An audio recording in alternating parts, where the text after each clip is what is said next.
Ibisasu bya Glide bombs byaguye mu duce dutuwemo n'abaturage bihitana nibura umuntu umwe, ni mu gihe abarenga 30 bakomeretse cyane muri ibyo bitero.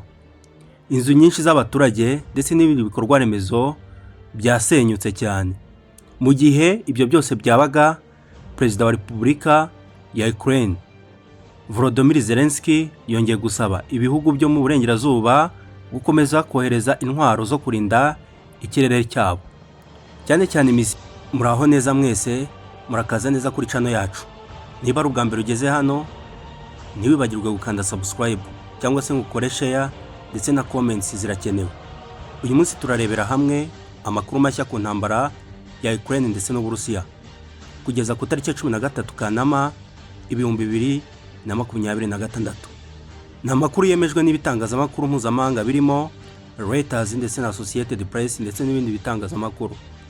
Masaha make ashize, Uburusiya bwongeye kugaba ibitero bikomeye ku miji igiye itandukanye muri Ukraine, harimo umujyi wa Zaporizhia nk'uko Reuters na Associated Press bibitangaza.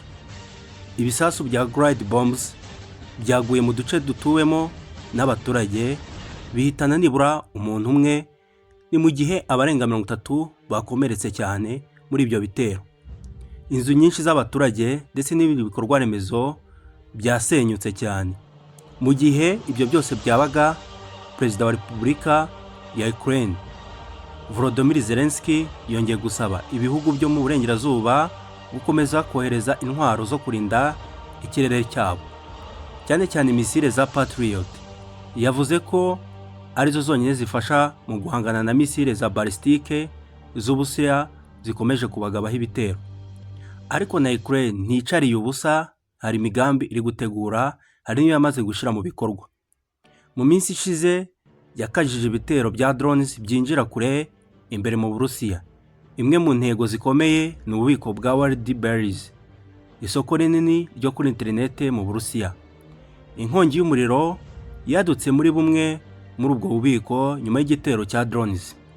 Abasesenguzi bavuga ko ibi bishobora kugira ingaruka zikomeye cyane ku bukungu bw'Uburusiya, kubera ko Wildberries atari ububiko busanzwe, ni ikigo gikorana n'ibihumbi by'abacuruzi bigiye bitandukanye ndetse gitanga akazi ku bantu benshi, kandi kigafasha urwego rw'ubwikorezi ndetse n'amabanki. Iyo bubiko nk'ubwo bwangiritse, si nyirabwo wenyine uhomba gusa, hari n'abacuruzi babura ibicuruzwa, abatwara imizigo bagatakaza akazi, amabanki akagira ibihombo bikomeye cyane, ndetse na leta ikabura imisoro. Ibi nibyo bituma bamwe basesenguzi bavuga ko Ukraine yatangiye gukoresha uburyo bushya bwo kurwana kugira ngo ibashe kwihorera kuri iki gihugu cyayizengereje ari cyo Uburusiya, aho kwibanda gusa ku rugamba rwo ku butaka ari rwo rw'amasasu. Irimo no kugerageza gusenya ubushobozi bw'ubukungu bw'Uburusiya kugira ngo Uburusiya bukomeze kudindira ndetse no kubona amafaranga yo gukoresha muri urwo rugamba. Ku rundi ruhande, Minisiteri y'Ingabo y'Uburusiya yatangaje ko yahanuye drones zirenga 130 za Ukraine ni mu ijoro rimwe gusa. Ariko nubwo hari zahanuwe, hari zabashije kugera ku ntego zazo cyangwa se zafashe igipimo nyacyo.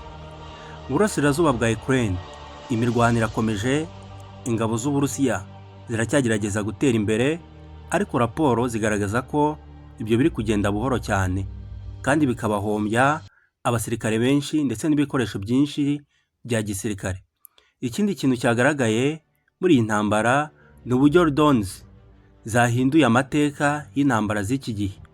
Mu myaka yashize, ibihugu byashigiraga cyane ku ndege z'intambara.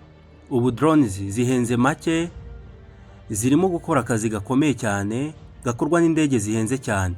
Murumva ko uburyo intambara zarwanagamo mbere bisa nkaho byahindutse. Ni nayo mpamvu ibihugu byinshi ku isi biri gukurikirana iyi ntambara kugira ngo birebe amasomo akomeye bishobora kuyavanamo mu gihe nabyo byaba bigize ibihugu bibashotora cyangwa se imirwano nabo bagira. Amerika n'ibihugu byinshi byo muri NATO bikomeje kuvuga ko bizakomeza gushyigikira Ukraine, ariko hari n'impaka zikomeje kwiyongera ku mafaranga menshi ashorwa muri iyi ntambara no mu gihe izaba irangira. Ku rundi ruhande, Perezida Vladimir Putin w'Uburusiya akomeje kuvuga ko ibikorwa bya gisirikare bizakomeza kugeza igihe Uburusiya buzagera ku ntego zabwo. Ibi bivuze ko kugeza ubu nta kimenyetso simusiga kiragaragaza ko amahoro ari hafi. Ikibabaje kurushaho ni uko abaturage aribo bakomeje kwishyura igiciro cy'iyi ntambara. Abantu barimo guhunga, amazu arasenyuka, amashuri n'amavuriro bikangirika cyane, ndetse n'ubuzima bw'abasivili bugakomeza guhungabana.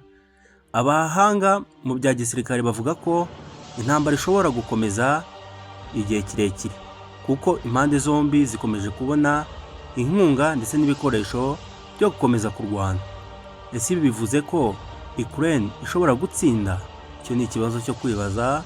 Cyangwa se Uburusiya nibwo buzagera ku ntego zabwo? Icyo nacyo ni ikindi cyo kwibaza.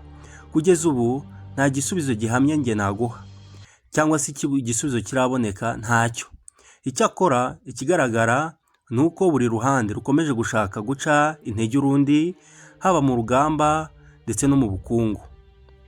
Bityo rero intambara ya Ukraine ndetse n'Uburusiya iracyari imwe mu ntambara zikurikiranwa cyane ku isi, kandi buri munsi havuzamo impinduka nshya. Mwebwe mubitekerezaho iki? Ubwo ni njyewe ubabaza, ese mubona iyi ntambara izanangira ryari? Ni uruhe ruhande mubona rufite amahirwe menshi yo kugera ku byo rushaka, dore ko iyi ntambara imaze kuba akasamutwe? Njyewe niko nabyita. Mwandike ibitekerezo byanyu hasi mu mwanya wa komanteri kugira ngo tujye dukomeza no kubasubiza, twumve namwe icyo mubitekereza.